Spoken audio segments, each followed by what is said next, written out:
Ya, shalom teman-teman. Selamat berjumpa lagi di IG Live ya online bareng Alkitab. Hari ini hari Senin 16 Maret 2026 dan kita masih di tema Maret ya. Temanya Lent persiapan Prapaskah dan kita masuk ke topik yang ketiga ya, mengikuti Yesus Mesias yang menderita. Dan hari ini kita akan belajar dari Markus 8 ayat 31 sampai hari ini yang akan bersama-sama menggali ayat demi ayat dan juga berdiskusi tentang apa yang kita pelajari dari ayat-ayat ini. Nah, teman-teman, mumpung masih ada waktunya, silakan buka Alkitabnya dari Markus pasal 8 ayat 31 sampai 38. Silakan buka, baca, dan juga teman-teman silakan pelajari gitu ya. Kedua guest kita malam hari ini ada Kak Siska dan Kak Henry. Bisa perkenalan mungkin ya dari Kak Siska dulu. Oke, ya. Selamat malam semuanya. Ya, perkenalkan, nama saya Francisca Dwi Jayanti, biasa dipanggil Siska. Saya dari Solo. Kemudian saat ini kesibukannya saya sedang ambil kuliah teologi, tapi sedang cuti break dulu. Gitu. Oke, thank you Kak Siska. Dari Kak Henry? Ya, selamat malam semuanya, teman-teman semuanya. Perkenalkan, nama saya Hendri Sanjaya, biasa dipanggil Hendri. Saya domisili di Surabaya. Kesibukan saya mengajar dan juga mengerjakan komunitas pemerintah. Oke. Oke, selain kedua guest kita juga ada saya dan Kak Yudo. Mungkin Kak Yudo mau perkenalan? Iya, teman-teman, perkenalkan nama saya Yudo. Saya domisilinya di Solo. Dan saya berpelayanan di Yayasan Lembaga Sabda ya di Solo ya. Karena banyak orang kira Sabda itu di Jakarta. Jadi Sabda itu di Solo teman-teman gitu ya. Oke, silakan Karo perkenalkan diri juga. Iya, saya Roma. Saya juga bekerja di Sabda, tapi saya tidak di Solo. Saya di Palangkaraya, Kalimantan Tengah. Dan senang bisa ketemu teman-teman hari ini. Oke, teman-teman, setelah kita perkenalan, kita mungkin mau infonya karena mungkin ada beberapa teman baru. Jadi Alkitab ini memang sudah berjalan sekitar hampir 5 tahun ya, dan bersyukur sampai saat ini bisa terus setiap hari Senin melakukan penggalian Alkitab di Instagram AyoPA untuk kita bisa menggali pasal-pasal yang terkenal. Makanya kita sebut dengan pasal yang top Alkitab gitu, dari sudut pandang yang baru dan setia juga dengan teks firman Tuhan yang dimaksudkan oleh firman Tuhan gitu. Nah, ketika kita menggali dalam seri Alkitab ini, kita juga pakai satu metode, namanya itu metode SABDA, metode yang sama juga dengan nama Yayasan Lembaga Sabda. Apa itu Kak Ayu? Ya, jadi SABDA ini adalah metode yang dibuat oleh Sabda supaya kita teman-teman muda khususnya ya, yang anak-anak digital lah istilahnya gitu, kita bisa menggali Alkitab menggunakan alat-alat digital. Nah, ini alat-alat digital yang Sabda itu banyak banget ya teman-teman ya. Kalau teman-teman buka di Google Google Play ya, ada Alkitab, ada tafsiran, ada kamus, ada Alkipedia. Nah, Sabda ini SABDA ini adalah metode yang digunakan untuk belajar Alkitab dengan alat-alat tadi dan juga alat-alat lainnya yang tersedia. Jadi SABDA ini terdiri dari 5 langkah, teman-teman.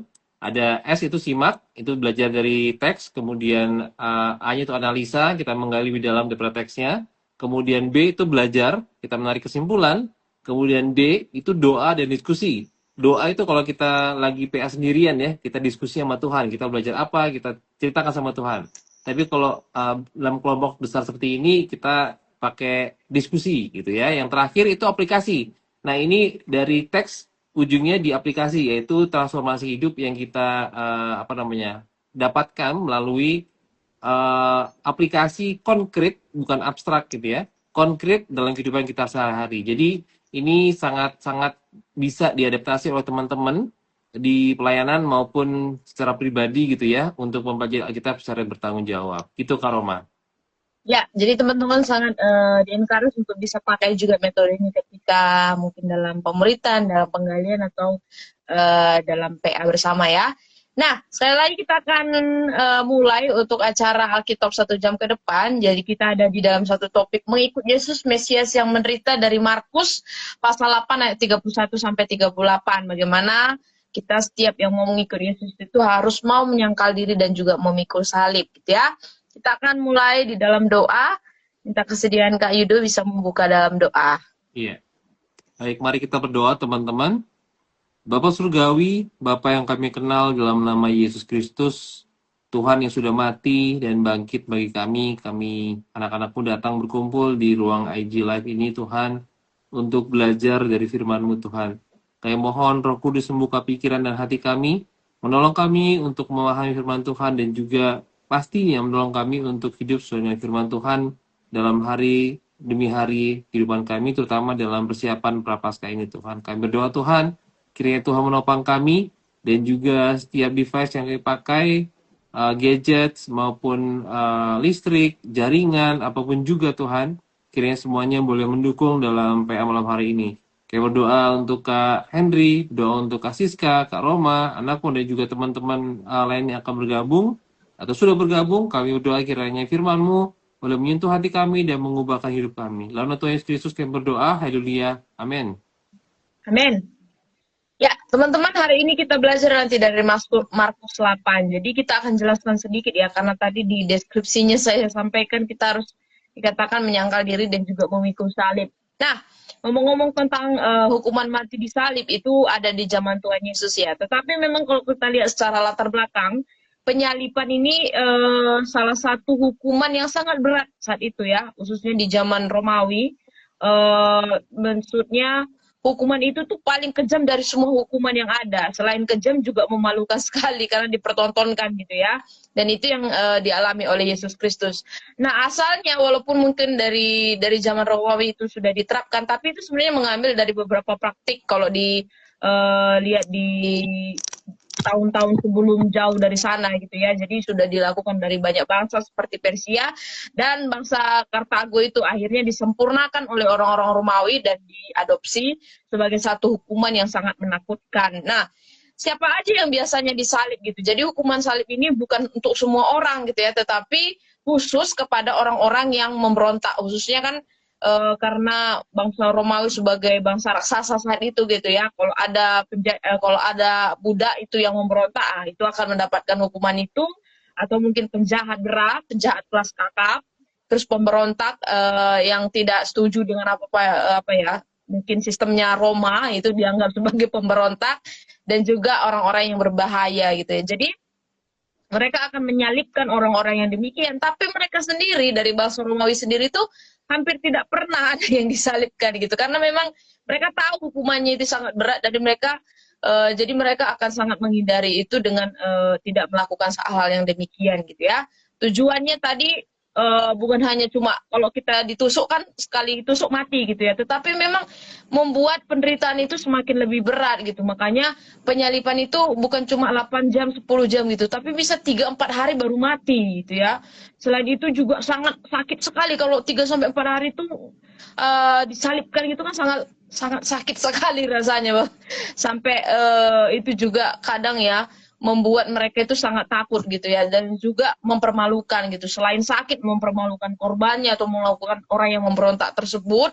Dan salib itu menjadi satu peringatan supaya bangsa Romawi atau mungkin budak-budak yang ada atau mungkin orang-orang yang dijajah itu tidak melawan kekuasaan yang ada gitu ya. Jadi proses penyaliban ini tuh sangat berat sekali, dengan mulai kalau kita lihat cara Yesus itu kan dicambuk, memikul salib, terus dipaku, terus tangan dan kakinya, dan akhirnya nanti disalibkan sampai dia mati kehilangan darah dan juga kehabisan napasnya, udah pasti gitu ya. Dan tetapi kita lihat walaupun mungkin satu sisi penyaliban ini hal yang sangat memalukan, tetapi dalam konteks Injil kita bisa melihat penyaliban ini menjadi satu hal yang sangat penting sekali, karena maknanya sangat besar, dan ini menjadi satu jalan keselamatan bagi kita semua umat manusia melalui kematian Yesus di atas kayu salib dan juga kebangkitannya gitu. Nah, kita akan belajar sedikit dari latar belakang untuk konteks ayat yang kita akan lihat pada malam hari ini. Silakan Kak Yud. Iya, jadi Markus 8 ini adalah turning point gitu ya untuk Injil Markus, karena sebelum pasal 8 ini pelayanan Tuhan Yesus tuh berkisar pada pengajaran kepada banyak orang, kemudian juga melakukan mujizat-mujizat gitu ya. Jadi Tuhan Yesus di pasal 8 ini dan seterusnya ini mulai mengarah kepada salib. Jadi dia memberitahukan kepada murid-muridnya tentang penderitaannya, kemudian juga dia mulai semakin konfliknya semakin tajam dengan orang-orang Farisi gitu ya. Dan di bagian ini tuh kita bisa melihat bahwa ada beberapa bagian gitu ya di pasal 8 ini yang kita bisa pelajari. Kalau teman-teman baca pasal 8 secara keseluruhan, kita bisa lihat bahwa di ayat 1 sampai 10 itu kayak Tuhan Yesus memberikan mujizatnya yang terakhir yang secara umum gitu ya. Ada Tuhan Yesus bikin makan 4.000 orang gitu. Kemudian di ayat 11 sampai 13 Tuhan Yesus berkonfrontasi dengan para pemimpin agama yang mereka minta tanda. Tapi Tuhan nggak kasih mereka tanda, Tuhan kasih mereka satu pertanyaan nggak bisa mereka jawab gitu ya. Kemudian dalam Markus 14 sampai 21, Markus 8 ayat 14 sampai 21 kita melihat bahwa mereka juga murid-murid Tuhan Yesus juga salah mengerti gitu tentang ragi Herodes gitu. Dan ini kita bisa melihat bahwa murid-murid Tuhan sendiri itu juga belum benar-benar nangkep, belum benar-benar mengerti apa yang menjadi perkataan Tuhan Yesus. Sampai di ayat yang 27 sampai 30 kita bisa melihat yang benar-benar kayak saya bilang tadi titik balik dari Injil Markus ini. Sini adalah pengakuan Petrus bahwa Yesus adalah Mesias yang datang dari Allah, dan itu dikatakan bukan dari Petrus sendiri, melainkan itu dari Allah yang memberikan iluminasi kepada Petrus menjadi bisa ngomong seperti itu gitu ya. Kemudian lanjut tentang pemuritan. Nah, ini bagian terakhir ini yang sangat-sangat dalam gitu ya, dan menjadi bagian yang sangat penting bagi kehidupan para murid. Saat itu mereka mungkin belum mengerti, tapi kita akan mengulik ya perkataan Tuhan Yesus, tantangan Tuhan Yesus kepada para murid di ayat 31 sampai 38 tentang bagaimana kita harus mengikut Dia gitu ya. Oke, kita akan membaca dulu teman-teman dari Markus 8 ayat 31 sampai 38. Nanti silakan ke Henry ya, ayat 31 sampai 34, kemudian disambung oleh Kak Siska ayat 35 sampai 38. Baik, silakan Kak Henry duluan ya. Baik, saya akan bacakan Markus 8 ayat 31 sampai 34 lebih dahulu, ayat 31. Kemudian mulailah Yesus mengajarkan kepada mereka bahwa anak manusia harus menanggung banyak penderitaan dan ditolak oleh tua-tua, imam-imam, kepala, dan ahli-ahli Taurat, lalu dibunuh dan bangkit sesudah 3 hari. Hal ini dikatakannya dengan terus terang, tetapi Petrus menarik Yesus ke samping dan menegur dia. Maka berpalinglah Yesus dan sambil memandang murid-muridnya, ia memarahi Petrus, katanya, "Enyahlah iblis, sebab engkau bukan memikirkan apa yang dipikirkan Allah, melainkan apa yang dipikirkan manusia." Lalu Yesus memanggil orang banyak dan murid-muridnya dan berkata kepada mereka, "Setiap orang yang mau mengikut aku, ia harus menyangkal dirinya, memikul salibnya, dan mengikut aku." Ayat 35, karena siapa saja yang mau menyelamatkan nyawanya, ia akan kehilangan nyawanya. Tapi siapa saja yang kehilangan nyawanya karena aku dan karena Injil, ia akan menyelamatkannya. Apa gunanya seseorang memperoleh seluruh dunia, tetapi ia kehilangan nyawanya? Apakah yang dapat diberikannya sebagai ganti nyawanya? Sebab siapa saja yang malu karena aku dan karena perkataanku di tengah orang-orang yang tidak setia dan berdosa ini, Anak Manusia pun akan malu karena orang itu apabila ia datang dalam kemuliaan Bapanya bersama dengan malaikat-malaikat kudus. Oke, kita akan gali ya untuk 8 ayat yang sudah kita baca hari ini. Dan teman-teman, silakan bisa nanti dituliskan respon, komentar, atau pertanyaan seputar ayat-ayat ini ya. Jangan di luar ayat ini, tapi seputar ayat ini saja di kolom komentar dan kita nanti akan bacakan. Kita masuk di langkah yang pertama dulu untuk kita bisa simak teks ini. Oke, Kak Yud. Oke, saya kepada Kak Henry dulu ya. Kak Henry, kita akan mengulik dari ayat yang 31 dulu ya Kak ya. Hal-hal apa saja yang akan terjadi pada anak manusia kalau kita melihat dari ayat ini, Kak? Silakan. Kita bisa melihatnya di ayat 31 bahwa anak manusia itu harus menanggung banyak penderitaan. Itu yang pertama. Yang kedua, kita bisa melihat anak manusia ditolak oleh tua-tua, imam-imam kepala, dan ahli-ahli Taurat. Lalu yang ketiga, dibunuh dan bangkit sesudah 3 hari. Jadi kita bisa melihat beberapa poin di situ, dan kita juga bisa melihat di situ ada imam-imam kepala dan ahli-ahli Taurat, di mana di situ mereka itu adalah sebenarnya pemimpin Israel yang harusnya memberikan contoh, memberikan teladan, dan juga seharusnya mereka sudah mengerti karena mereka membaca kitab suci. Tetapi kenyataannya mereka malah menolak anak manusia itu. Iya, betul sekali. Jadi Tuhan Yesus secara gamblang menyatakan apa yang akan terjadi setelah ini, gitu ya. Dia menyatakan bahwa dia harus menanggung. Nah, ini ada kata penting ya, harus gitu ya. Dan dia tadi dikatakan oleh Kak Henry menanggung banyak penderitaan dari siapa? Dari para pemimpin agama, yaitu para tua-tua, imam-imam kepala, dan ahli-ahli Taurat. Mereka yang harusnya mengerti tentang kasih, mereka yang harusnya mengerti tentang Mesias begitu ya, tapi mereka buta gitu ya. Mereka dikatakan oleh Tuhan Yesus sendiri, mereka buta dan mereka tidak bisa melihat apa yang menjadi kebenaran gitu ya. Jadi secara jelas dikatakan di sini tadi hal-hal yang akan ditanggung itu nanti kalau teman-teman baca terus-menerus gitu, nanti murid-muridnya itu pertama belum ngerti, tapi ternyata ini dikatakan untuk membangun iman mereka juga sebenarnya ya. Oke, silakan Kak Roma dari ayat 32 Kak. Iya, ke Kak Siska ya. Apa reaksi Rasul Petrus ketika mendengar bahwa anak manusia akan menderita dan dibunuh dari ayat 32 ini? Silakan. Terima kasih. Di ayat 32 ini kita bisa melihat kalau reaksi Petrus itu menarik Yesus dan juga menegur Yesus.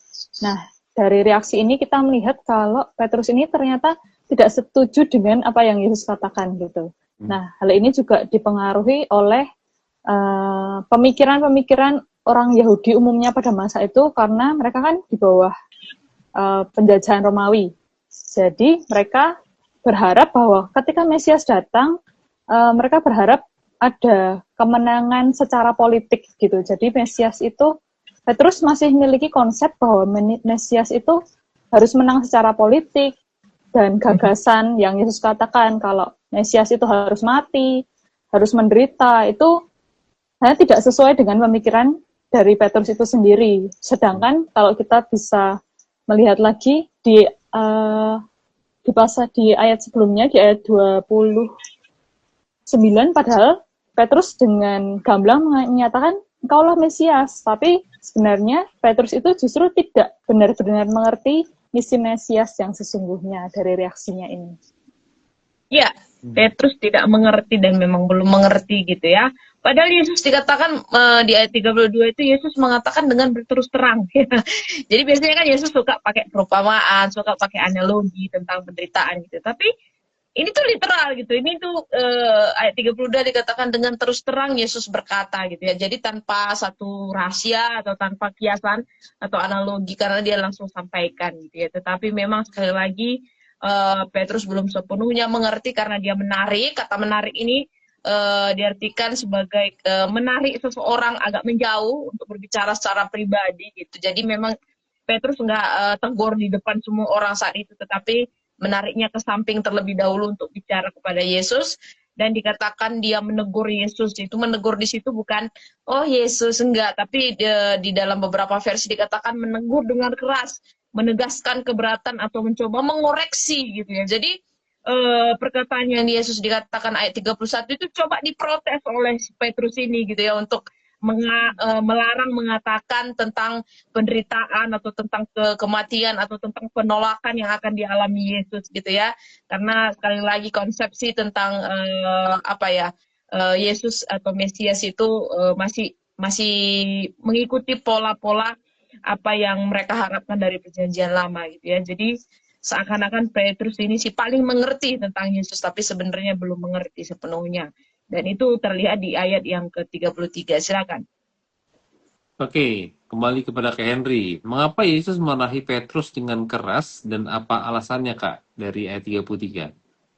Ya, kita bisa melihat dari ayat 33 karena Petrus itu tidak memikirkan apa yang dipikirkan Allah, apa yang jadi rencana Allah akan dunia ini, tetapi Petrus itu menggunakan pikirannya sendiri, pikirannya manusia. Makanya di situ di ayat 33 di situ dikatakan Yesus itu memarahi. Jadi istilahnya itu bukan hanya ngomong pelan, tapi benar-benar memarahi supaya Petrus itu sadar yang dipikirkan itu bukan rencana Allah gitu loh. Tapi itu hanya rencana manusia gitu.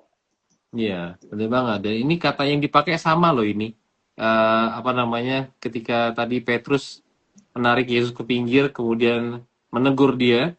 Sekarang gantian Tuhan Yesus berbalik arah pada murid-muridnya, kemudian dia menegur Petrus gitu dengan kata yang sama. Ini jadi sama-sama kerasnya dan juga apa namanya? Tapi yang ditegur, tapi kata yang dipakai nyala kok Petrus gitu, bukan gitu, nyala kok iblis gitu. Jadi satu yang sebenarnya nggak kelihatan di situ ya.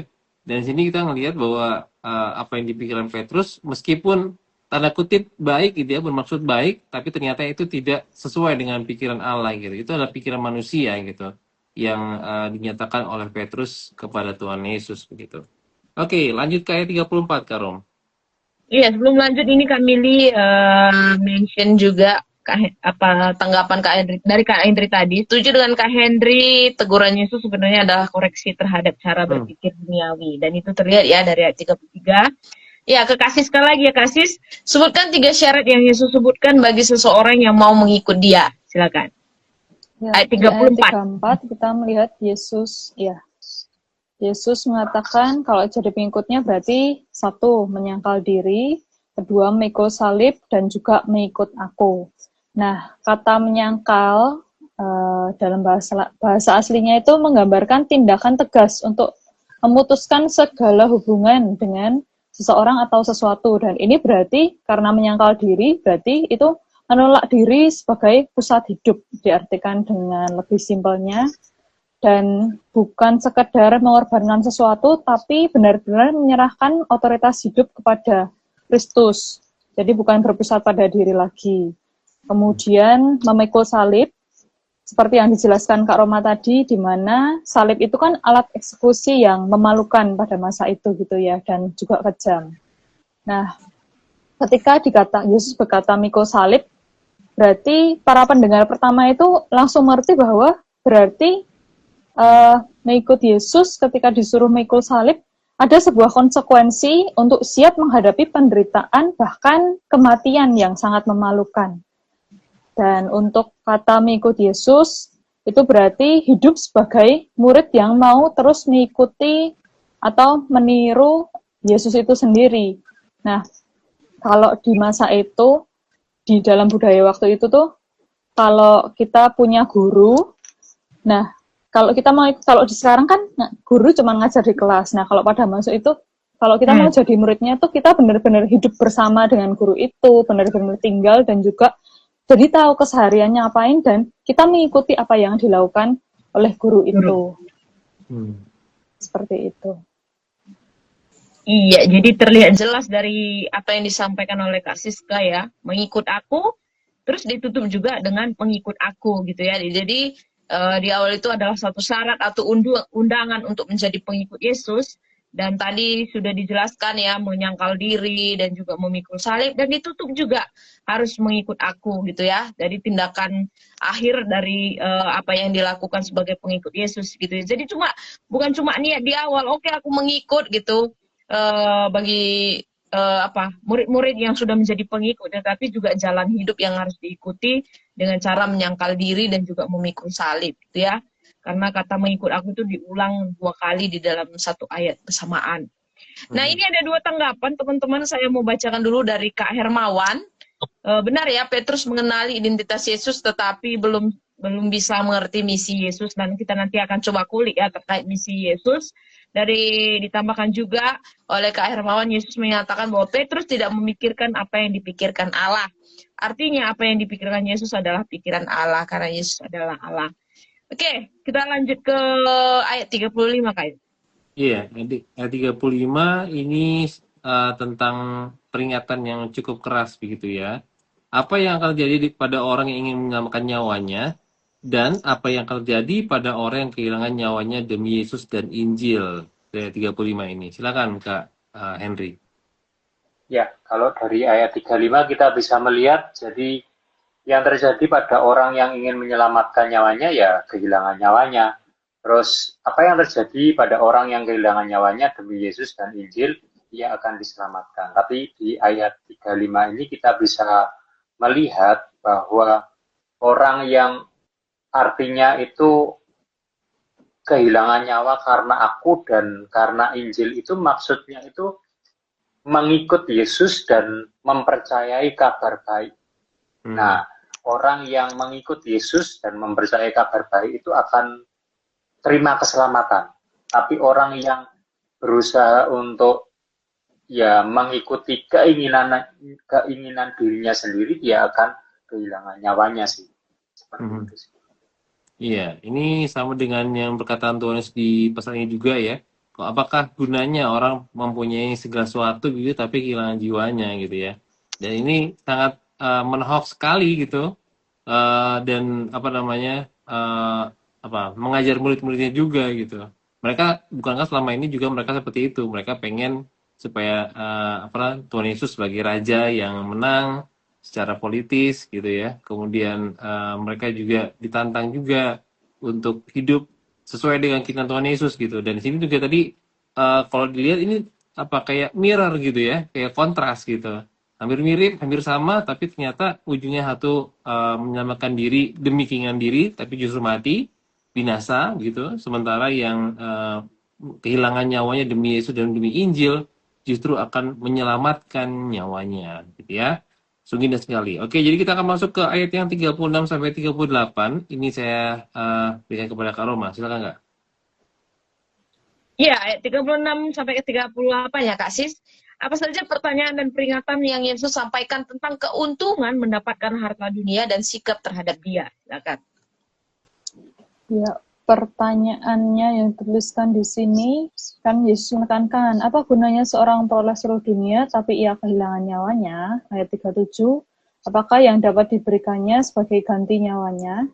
Jadi di sini Yesus itu mau menekankan bahwa tidak ada keuntungan sama sekali kalau kita tuh mendapatkan seluruh harta di dunia, entah itu kesuksesan, mungkin jabatan, tapi sama saja kehilangan nyawa, karena sebenarnya apa yang diperoleh manusia di dunia itu tidak pernah sebanding dengan kehilangan keselamatan atau kehilangan kehidupan kekal. Jadi bahkan jiwa manusia itu juga tidak bisa ditebus dengan harta dunia.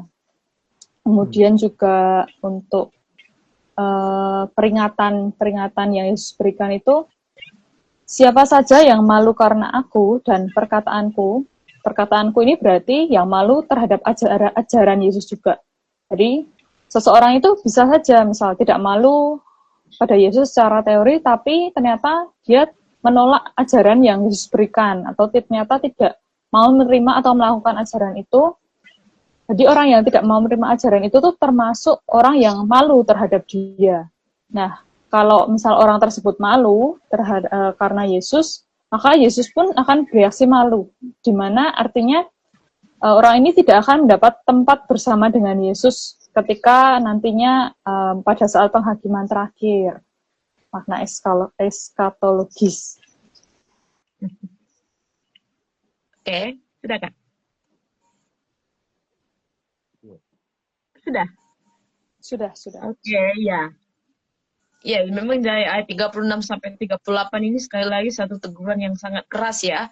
Dan ini juga tegurannya langsung gitu, nggak pakai analogi juga gitu ya. Dan dia Yesus sedang menyampaikan tentang dua hal gitu ya, tentang jiwa dan juga tentang harta di sini gitu ya. Dan ini dua hal yang sangat relevan dengan kehidupan mereka saat itu gitu ya. Tetapi memang sekali lagi ketika kalau pendeta saya bilang kalau udah mayat dikasih seberapa banyak pun emasnya akan tetap mayat dan nggak ada gunanya karena sudah kehilangan nyawa gitu ya. Jadi nilainya memang sangat besar sekali dan itu tidak tergantikan oleh satu identitas yang kalau memang sudah mati nggak ada gunanya lagi gitu ya. Dan peringatan ini mengingatkan kepada pengikutnya saat itu khususnya untuk murid-muridnya gitu ya terkait malu mengakui Yesus. Dan ini juga kelihatan jelas gitu ya di dalam dunia ini bagaimana pengikut Yesus itu tidak harus menjadi malu gitu.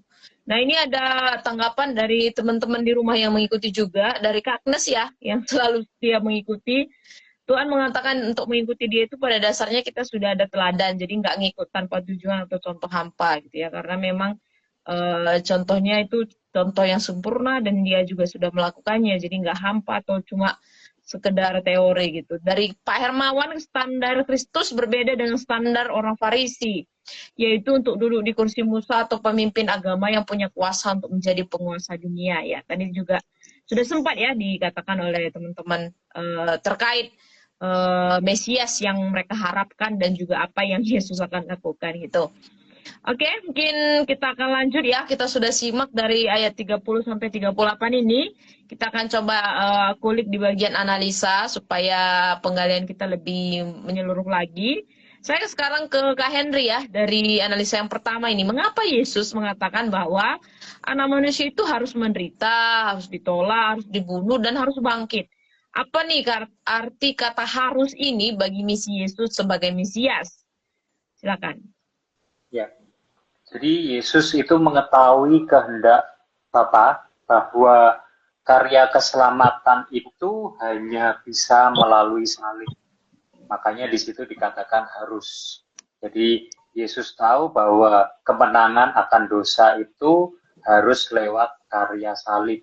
Makanya di situ dikatakan harus. Jadi kalau seandainya Yesus tidak melakukan itu, maka implikasinya adalah keselamatan kepada manusia itu tidak bisa terjadi. Gitu sih. Ya, jadi kata harus di sini tuh bukan cuma kamu nanti harus datang ya, enggak ya, tapi kata harus di sini tuh keharusan ilahi gitu ya. Dan tadi setuju ya, harus itu sudah ada di dalam satu ketetapan Allah, sudah ada di dalam satu rencana Allah, dan itu nggak bisa dihindari. Bahkan kan kalau kita lihat di pasal-pasal berikutnya, mencoba untuk ini, tapi kan sekali lagi Yesus bilang kehendakmu yang jadi bukan kehendakku gitu ya. Jadi kata harus di sini tuh keharusan yang bukan manusiawi, tetapi keharusan yang ilahi yang sudah ditetapkan di dalam rencana Allah gitu ya. Dan di dalam rencana Allah tidak ada sesuatu pun yang akan bisa gagal, tidak ada sesuatu pun yang akan bisa celaka, karena ini bagian dari misi, dan untuk itulah Allah datang. Apalagi kalau kita lihat konteks penulisan Markus itu berbeda dengan konteks Matius. Matius kan fokusnya Yesus adalah Mesias dari penggenapan PL gitu. Kalau di Markus lebih menunjukkan sisi kemanusiaan Yesus, makanya banyak menjelaskan tentang penderitaan yang akan Yesus alami, dan ini jelas sekali ya, dari penolakan sampai penderitaan sampai kematian sampai kebangkitan, itu sesuatu yang harus, dan itu ada dalam rencana Allah gitu ya. Dan rencana itu tidak akan bukan karena kebetulan aja di Yesus lahir, oke, kita akan nanti buat Yesus mati gitu ya, tetapi memang sejak dari PL menjadi satu penggenapan, dan juga itu harus dialami oleh Allah sebagai penderitaan yang. Tapi penderitaan di sini pun bukan satu penderitaan akhir dari cerita gitu ya. Kelihatannya akan sad ending karena udah menderita gitu ya. Tetapi memang dibungkus atau ditutup dengan kematian dan kebangkitan. Jadi memang satu kemenangan yang Allah juga akan tetapkan melalui apa yang Yesus lakukan dalam misinya ketika ke dunia itu. Nah, ini ada satu tanggapan dari Pak Hermawan lagi ya. Ini Pak Hermawan sangat banyak komen hari ini. Thank you Pak. Kehilangan nyawa itu bagi dunia itu sia-sia.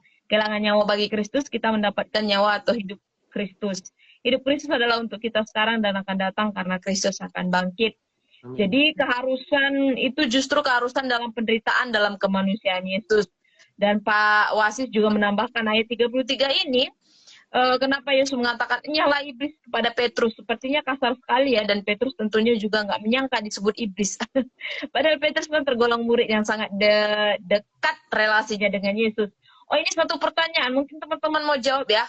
Ini Pak Wasis ternyata bertanya ya, kenapa tadi bagian simak sempat sedikit digali ya, tapi mungkin kurang jelas bagi Pak Wasis ya, kenapa Petrus dikatakan iblis, padahal di ayat sebelumnya mungkin saya tambahkan, baru saja Petrus mengatakan engkau adalah Mesias gitu ya. Tiba-tiba di ayat seterusnya tiba-tiba Petrus dibilang iblis. Mungkin ada dari tanggapan Pak Henry atau Kak Siska? Ya, Silakan. mungkin saya dulu gak apa-apa. Ya. Jadi itu dikatakan nyala iblis itu sebenarnya apa yang dipikirkan dunia itu kan karena dunia sudah jatuh dalam dosa ya, dunia itu sudah dikuasai sama iblis. Jadi pemikiran-pemikiran yang tidak sesuai dengan kehendak Bapa, nah, pikiran-pikiran dunia itu merupakan ya pikiran-pikiran dari rancangan iblis gitu, dan teguran itu adalah teguran yang benar-benar sangat keras supaya Petrus itu sadar yang dipikirkan Petrus itu adalah pikiran-pikiran, seringkali pikiran dunia itu adalah dari pikiran-pikiran iblis. Kalau dari saya itu. Mungkin Kak Siska Berbicara ada tentang, tambahan, Kak? ya, Kak Siska. Oke, oh iya. Kalau saya ada baca beberapa penafsir tuh, Yesus bukan sedang mengatakan bahwa Petrus adalah iblis, tapi kalau dari kata aslinya itu, iblis itu kan seteru Allah. Jadi tindakan Petrus ini, dia sedang melawan kehendak Allah, karena Allah kan memang mengutus Yesus untuk berkorban, untuk disalibkan. Jadi seolah-olah Petrus ini sedang menjadi alat iblis untuk menggagalkan rencana salib itu sendiri karena dia melawan apa yang Allah kehendaki gitu. Kemudian ya seperti yang dijelaskan oleh Pak Henry tadi juga kurang lebih sama, dan ada juga yang mengatakan kalau Petrus secara tidak sadar itu mengulangi godaan iblis yang sama seperti dalam pencobaan Yesus di Markus 1 ayat 12 sampai 13 gitu. Di mana godaan itu tuh sebenarnya sedang menuntun supaya Mesias itu tanpa salib, karena ya kan seperti konteksnya Petrus berpikir Mesias itu harusnya menang atas politik, atas penjajahan, tapi sedangkan rencana Allah itu adalah Mesias yang disalibkan untuk dikorbankan terlebih dahulu gitu. Iya, ini Pak Hermawan juga menjawab. Thank you ya tadi Kak Siska sama Pak Henry. Mengapa Yesus memakai kata iblis ke Petrus? Karena Yesus melihat pikiran yang disampaikan iblis dalam pencobaan di padang gurun. Ya jelas ya, seperti Kak Siska dan Pak Henry juga, pikiran memang sudah dikuasai, dan juga sama konteksnya ketika Yesus juga digoda dalam puasanya 40 hari gitu ya, dengan seteru Allah atau si ibulis ini tadi, bukan Bapak Lis, iblis ya. Oke, kita akan coba next dulu ya ke bagian berikutnya. Silakan Kak. Oke, saya kepada Kak Siska berarti ya. Dalam konteks zaman Yesus hidup saat itu, apa arti frasa memikul salib bagi seorang yang memikul Yesus Sang Mesias? Nah, ini sudah sempat dikulik ya. Silakan Kak Siska. Ya, terima kasih. Tadi sempat banyak makna juga tentang salib yang sudah dipaparkan. Jadi pada masa itu memikul salib tentu adalah sebuah simbol penghinaan. Ada penghinaan, penderitaan, bahkan kematian yang paling memalukan pada masa itu.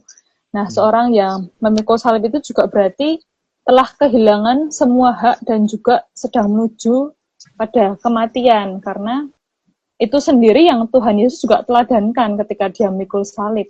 Dan ketika Yesus berkata untuk mengikut aku, berarti memikul salib itu berarti siap untuk kehilangan hidup, tapi kita menuju pada salib Kristus itu sendiri.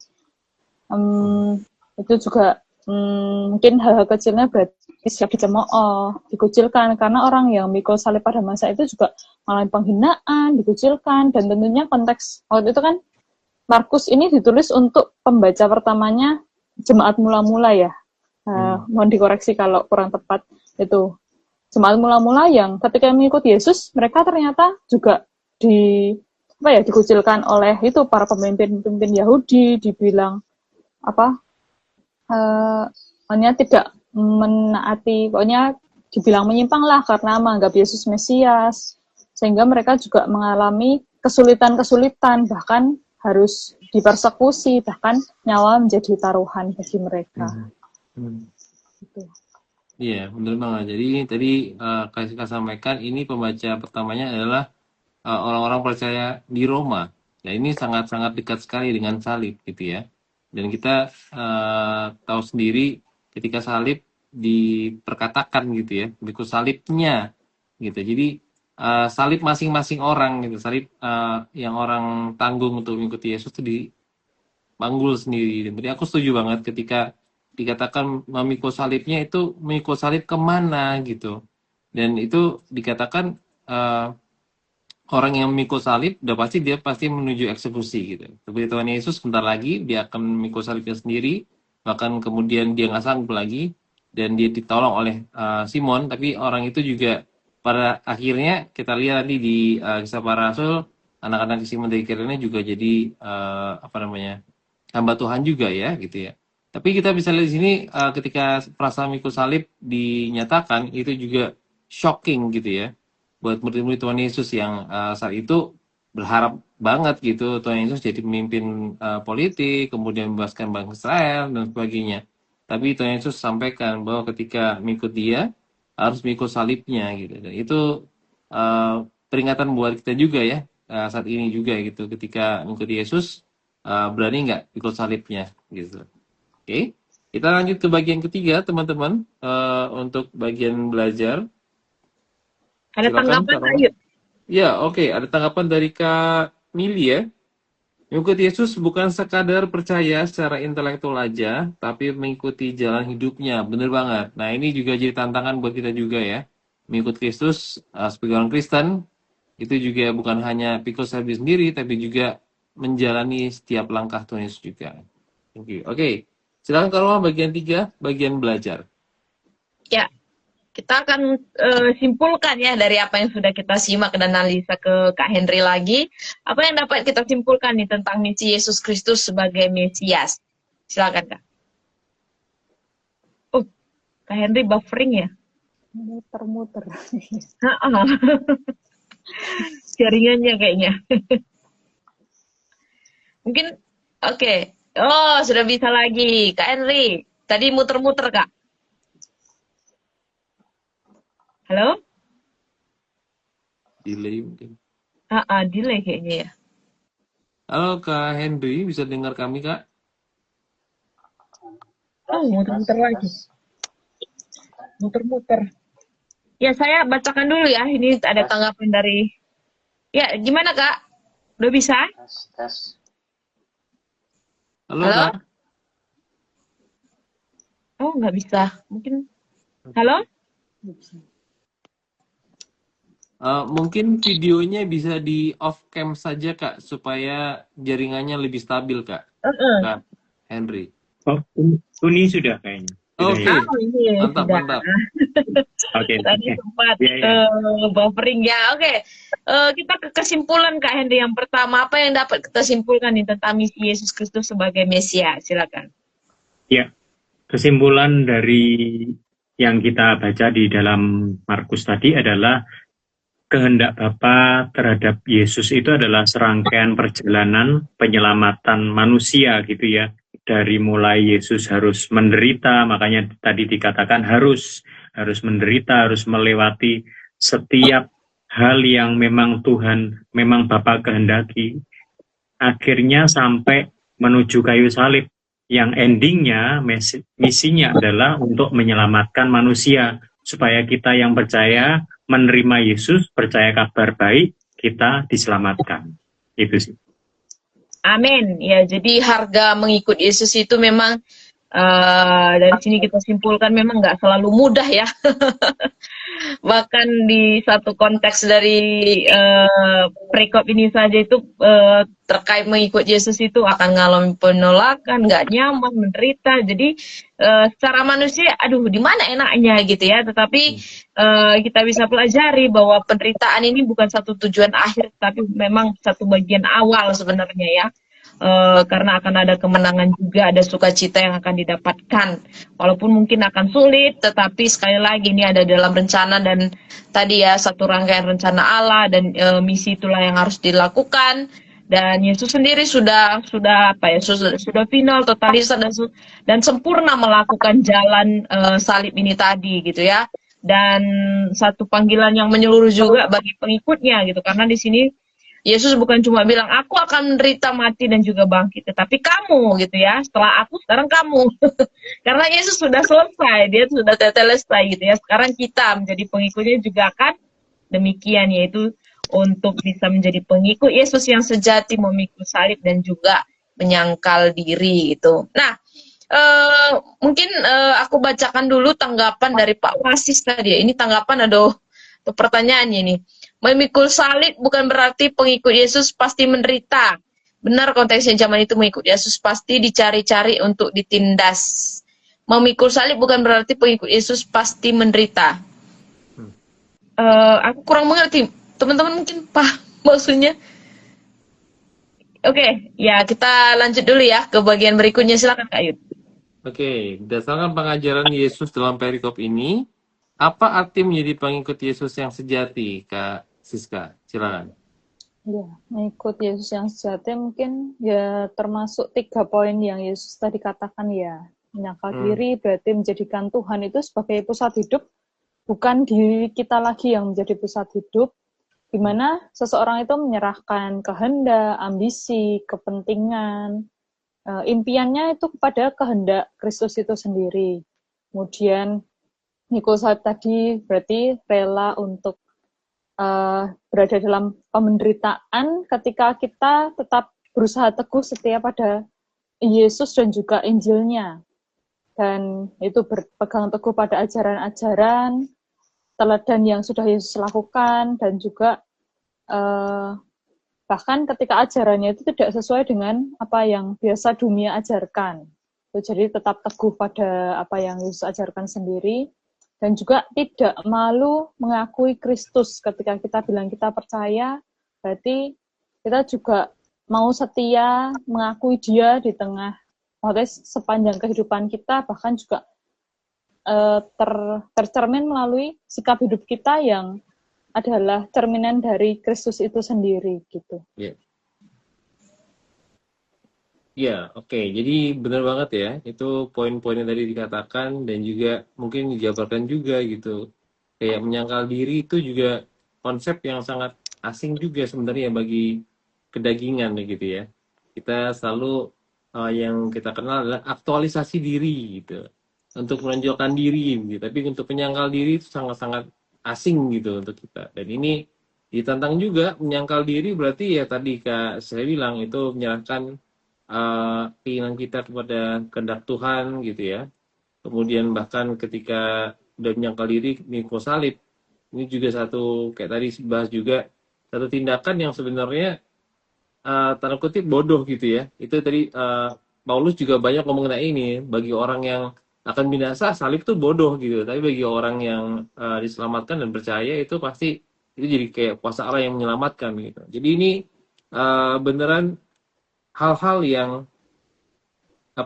radikal kalau bisa dibilang ya untuk mengikuti Yesus gitu. Tinggalkan semua hal yang buat dirimu nyaman, tapi bukan secara konyol gitu, tapi kita bisa melihat hal yang paling utama gitu ya. Tadi keselamatan gitu ya. Keselamatan dalam artian kita bukan menyelamatkan diri sendiri, tapi kita boleh gitu ya memberikan hidup kita bagi Injil gitu. Sehingga tadi dikatakan kalau orang kehilangan nyawanya demi Injil dan demi Kristus, dia justru menyelamatkan nyawanya gitu.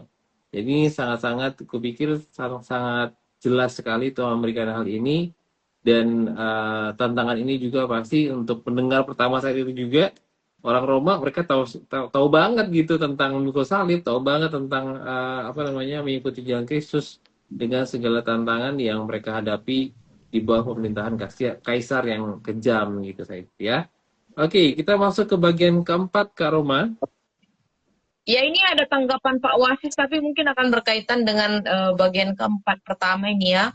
Pak Wasis mengatakan maksudnya zaman sekarang belum tentu harus menderita, tetapi siap atau rela menderita jika itu terjadi karena mengakui Yesus. Ya, coba kita kulik ya. Menurut pendapat teman-teman, apakah kekristenan masa kini itu masih benar-benar mengajarkan pemuritan yang menuntut pengorbanan atau malah lebih sering mengajarkan tentang berkat dan kenyamanan hidup? Silakan, Kak Henry mungkin banyak nih mengulik bagian ini. Ya. Dari saya dulu ya. Jadi kalau pendapat saya sih, saya nggak bisa mengatakan bahwa semua itu di dalam pemuritan mengajarkan tentang pemuritan yang sejati, bagaimana mengikut Kristus sejati, menuntut pengorbanan. Tapi menurut pendapat saya ada beberapa atau mungkin ada banyak juga pemuritan-pemuritan yang jalan ini konsepnya itu mereka memberikan atau mengajarkan tentang kenyamanan dan berkat. Itu masih saya sering temui gitu. Jadi fasilitas yang ditonjolkan gitu ya. Tetapi saya juga punya pendapat bahwa masih ada pemuritan-pemuritan gitu yang mengajarkan tentang bagaimana cara kita itu menjadi murid ya Kristus yang sejati, bukan hanya menjadi penggemar, bukan hanya sekedar pengikut gitu ya, bukan hanya sekedar mengikuti ketika ada berkat, ketika nyaman, tetapi ada juga pemuritan-pemuritan yang mengajari bagaimana kita itu menjadi murid Kristus yang sejati, bagaimana caranya menjadi murid Kristus yang sejati, bagaimana menyangkal diri, memikul salib. Karena kita juga diajar, Yesus sendiri mengajar bukan hanya ayo sangkal diri, pikul salib, tetapi Yesus sendiri adalah teladan yang sempurna mengikuti kehendak Bapa gitu ya, mengikuti jalan Bapa gitu. Jadi sebenarnya secara daging kita nggak mampu, tapi kita diajarkan di sini, di dalam pemuritan yang sejati kita diajarkan bagaimana Yesus itu mati, menderita, memberikan kita kemampuan. Itu pendapat saya. Iya, jadi kembali kepada apa yang sejati firman Tuhan ajarkan gitu ya. Kenyamanan atau tadi kenyamanan, berkat hidup dan lain sebagainya bukan di skip dalam bagian ini gitu ya, tetapi juga itu nggak jadi satu pusat gitu ya, karena memang sekali lagi pusatnya itu harus kabar Injil itu tadi gitu ya. Jadi seringkali kenyamanan itu dijanjikan, berkat dijanjikan, tapi itu mengaburkan Injil. Akhirnya orang nggak ngerti ikut Kristus itu harus melewati jalan yang demikian gitu ya, karena sudah dijanjikan berkat terlebih dahulu dan men-skip pengorbanan atau men-skip salib yang harus dijalani gitu ya. Jadi memang polanya harus jelas gitu ya. Polanya harus jelas, tapi juga jangan salib terus tapi nggak melihat janji berkat juga gitu ya. Berkat itu bukan sarana utama, tetapi menjadi jelas, menjadi orang tujuan bukan jadi sarana utama, tetapi memang ada di dalam kemuliaan ketika kita melakukan apa yang Kristus lakukan, menjadi murid yang sejati itu. Nah, ini ada tanggapan teman-teman juga, saya coba bacakan ya, karena cukup banyak yang menanggapi hari ini. Dari Kak Hermawan mengatakan, kalau seseorang menderita karena dosanya, maka dia harus bertobat. Beda ya. Memang konteks menderita itu beda. Kalau menderita karena dosanya, ya salahnya dewe. Pak Hermawan juga menambahkan harus dijelaskan bahwa penderitaan itu bukan penderitaan karena dosa, tetapi karena disangkal atau ditolak atau dijauhi dari karena iman di dalam Kristus. Benar sekali ya. Terus dari Pak Wasis, menyangkal diri artinya hidup kita adalah cerminan dari Kristus, termasuk karakter kita harus menyerupai Kristus, karena karakter Kristus itu identik dengan 9 buah roh. Dan Pak Hermawan lagi ya, memikul salib dan menyangkal diri karena Kristus bukan sesuatu yang melukan. Kristus mengubah konsep salib dari rasa malu menjadi kemuliaan. Benar sekali ya. Kita akan lanjut dulu di bagian yang kedua. Saya ke Kak Siska ya, karena sebentar Kak Yudu lagi off.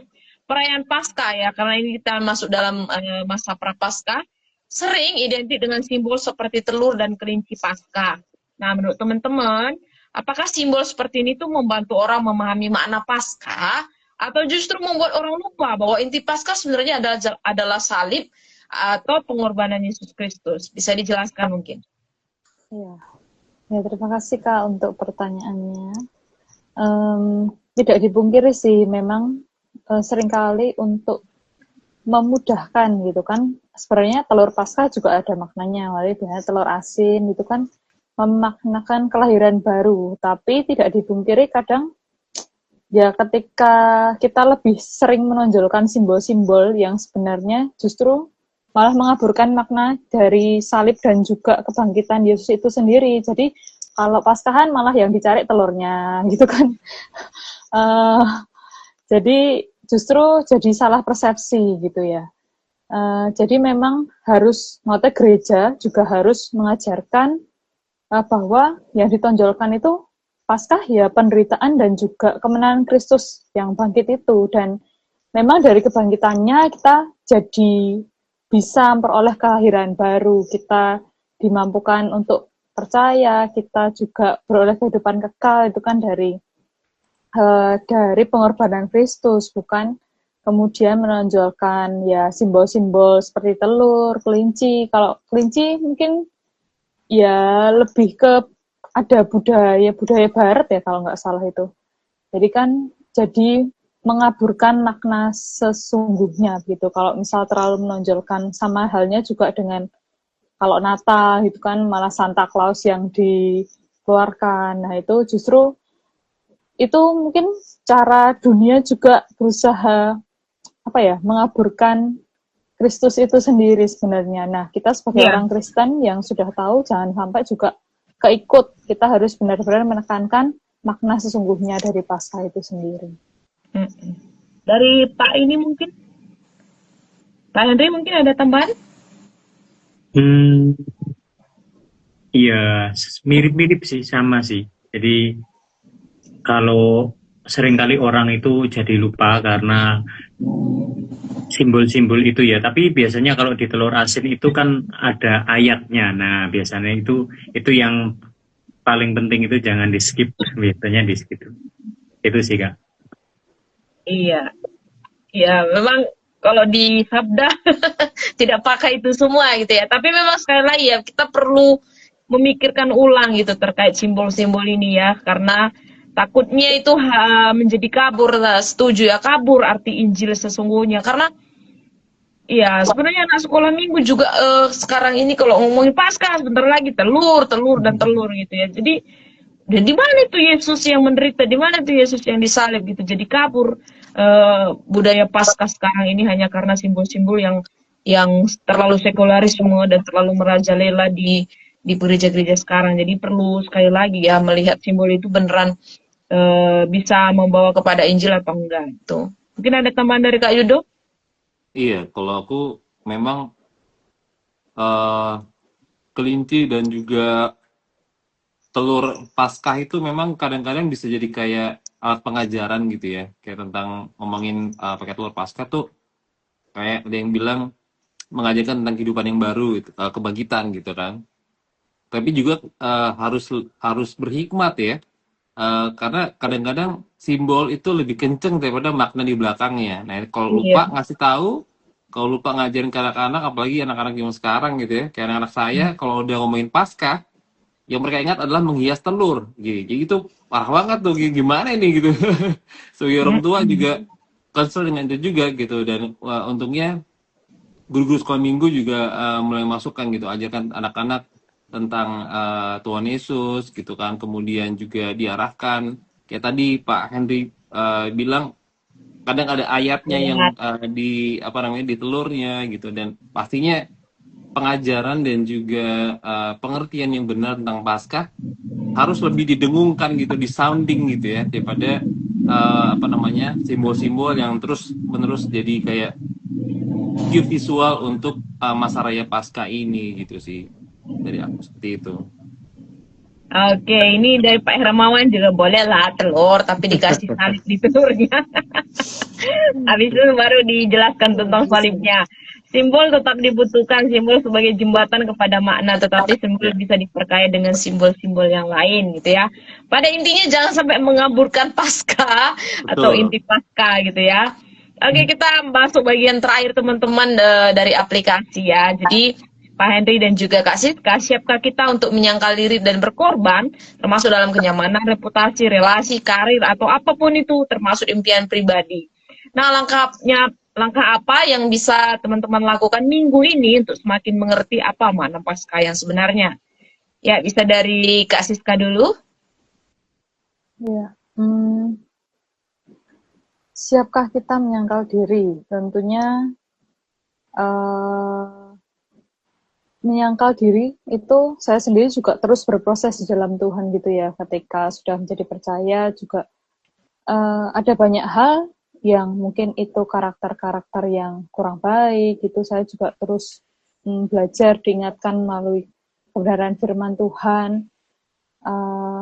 Dan ketika kalau saya pribadi juga ini kan sedang langkah nyata apa yang saya lakukan. Mungkin di masa-masa ini saya juga kembali merenungkan gitu, apa yang Tuhan mau saya kerjakan untuk kedepannya ketika ya di masa-masa ini tentunya lebih banyak lagi mendekat sama Tuhan. Setiap pagi ketika memulai hari juga mendekat pada Tuhan dulu, bertanya apa ya yang Tuhan mau untuk saya kerjakan gitu untuk hari ini, untuk hari-hari ke depan gitu, ketika ada pelayanan yang Tuhan percayakan juga, yaitu menjadi langkah-langkah ketika saya juga belajar mengorbankan mungkin yang ke depan saya belum tahu nih seperti apa, tapi saya belajar yaitu percaya sama Tuhan ketika Yesus taat ketika dia disalibkan, ya saya juga belajar untuk taat gitu, ketika yaitu menjalani hari-hari, ketika itu untuk menyangkal diri, untuk memikul salib, seperti itu. Tidak tergoda dengan apa yang dunia tawarkan. Dengan itu terus merenungkan kebenaran firman Tuhan dan punya waktu sendiri dengan Tuhan. Itu sih untuk saya. Thank you Kak Siska. Dari Kak Henry? Ya, kalau dari saya, siapkah kita untuk menyangkal diri dan berkorban? Jadi kalau kita melihat kata siap di sini bukan berarti kita menjadi orang yang tidak pernah gagal. Seperti tadi yang sudah dikatakan juga ya, siapkah kita menyangkal diri dan berkorban itu adalah sebuah proses, dan kita percaya bahwa dalam proses ini kita tidak seorang diri. Karena apa? Karena Yesus sudah memberikan kemampuan buat setiap kita, meskipun kita kadang gagal ya, tapi Tuhan akan terus menyempurnakan karena kita berada di dalam proses untuk setiap hari diubahkan sama Tuhan. Nah, kalau untuk langkah nyata misalnya tentang kenyamanan, misalnya contoh waktu kita nggak pingin nolong orang lain, tapi ketika Tuhan minta untuk kita menolong orang lain, waktu kita punya misalnya ya, ada orang yang membutuhkan ya, kita belajar untuk memberi, kita belajar untuk berkorban gitu ya. Terus misalnya ada satu lagi, misalnya di tempat kerja diminta untuk kita nggak jujur, untuk menaikkan harga dan lain sebagainya, tapi kita menyangkal diri, itu berarti kita ya tidak mengikuti dunia, tetapi kita belajar untuk jujur di tengah orang-orang yang mayoritas itu tidak jujur. Itu aplikasinya seperti itu.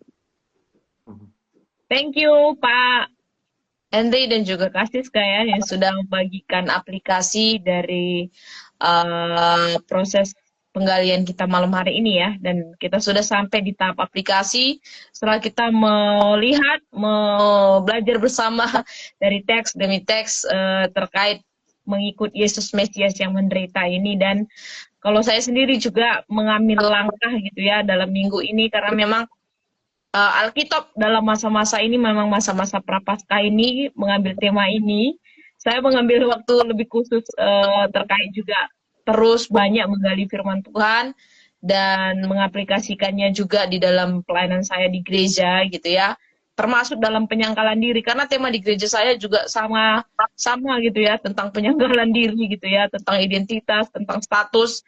Itu kenyamanan, ego, reputasi itu memang harus dilepaskan gitu ya. Tidak punya satu waktu untuk diri sendiri dan harus diserahkan sepenuhnya kepada Tuhan gitu. Dan ini yang saya sedang gumuli juga di dalam masa-masa prapaskah ini. Nah, mungkin Kak Henry mau memberikan satu closing statement, mungkin satu kalimat, atau Kak Siska, silakan sebelum kita menutup dengan kesimpulan. Ya, saya dulu boleh. Boleh.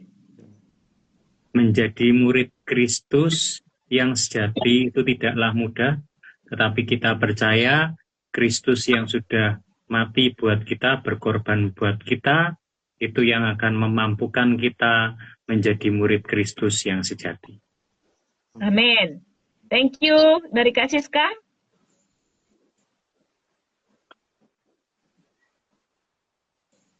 Halo, Kak Siska? Oh iya, maaf, agak nge-lag. Ya, terima kasih.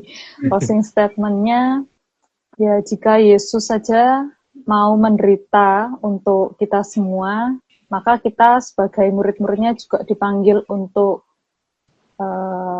memikul salib kita masing-masing, dan bukan dengan kekuatan kita, tapi oleh anugerah Tuhan yang memampukan kita. Amin. Thank you Kak Siska, Pak Henry. Silakan Kak Yudo bisa menutup dengan kesimpulan. Iya, jadi dari penggalian Markus 8 ayat 31 sampai 38 ini kita belajar banyak ya. Kayak tadi melihat bahwa jalan salib itu bukan jalan yang mudah, tapi Tuhan memanggil kita untuk menjadi muridnya gitu, dan murid nggak lebih tinggi daripada gurunya gitu. Dan apa yang kita lakukan ini bukan hanya sekadar untuk ikut-ikutan saja, tapi benar-benar kata Tuhan Yesus, barang siapa menyerahkan nyawanya demi Injil, demi aku, dia juga akan menyelamatkan nyawanya. Itulah yang dilakukan oleh banyak orang Kristen di dunia yang sekarang ini, dan juga teman-teman dalam minggu Prapaskah ini juga yang keempat ini ya. Jadi kita belajar lebih lagi dan lebih lagi melihat gitu, sebagai murid Kristus, sudahkah kita melakukan hal-hal yang tadi disebutkan, yang menyangkal diri, memikul salib, dan yang pasti yang mengikut Tuhan Yesus gitu. Jadi silakan teman-teman kita renungkan dan juga kita baca kembali gitu bagian dari Markus pasal 8 ini, supaya kita juga boleh mengambil bagian sebagai murid Kristus, mengikut dia dengan sepenuh hati. Itu sih dari kesimpulanku, Kak Roma. Kita akan tutup serangkaian Alkitab dari Sabda hari ini. Silakan minta tolong Pak Henry bisa tutup dalam doa. Baik, mari kita berdoa. Tuhan, terima kasih buat hari ini, buat pembelajaran yang bersama-sama kami lakukan. Biarlah melalui pembelajaran kitab Markus ini, kami bisa menjadi murid Kristus yang sejati, dan kami bisa memaknai apa yang sudah Kristus lakukan buat setiap kami, Tuhan. Berkati Tuhan kami semua, berkati juga para pemirsa yang juga mengikuti acara hari ini, Tuhan. Kami mau menyerahkan seluruh malam hari ini ke dalam tangan-Mu, hanya di dalam nama Tuhan Yesus Kristus. Haleluya. Amin. Amin. Thank you teman-teman. Bye. Sampai ketemu. Salam Bye-bye. PPA. Bye-bye. God bless. Nah, minggu depan kita akan masih bertemu teman-teman, masih dalam tema masa Lent ini. Kita akan belajar dari Lukas 22 ayat 39 sampai 46, yaitu kehendak Bapa lah yang jadi. Bagaimana doa Yesus ya, bukan untuk mengubah kehendak Tuhan, tetapi menyelaraskan kehendaknya dengan kehendak kita gitu ya.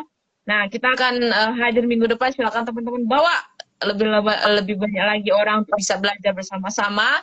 Dan kalau ingin menjadi guest, silakan juga bisa kontak nanti IOPA, kita akan follow up dan kita akan belajar bersama.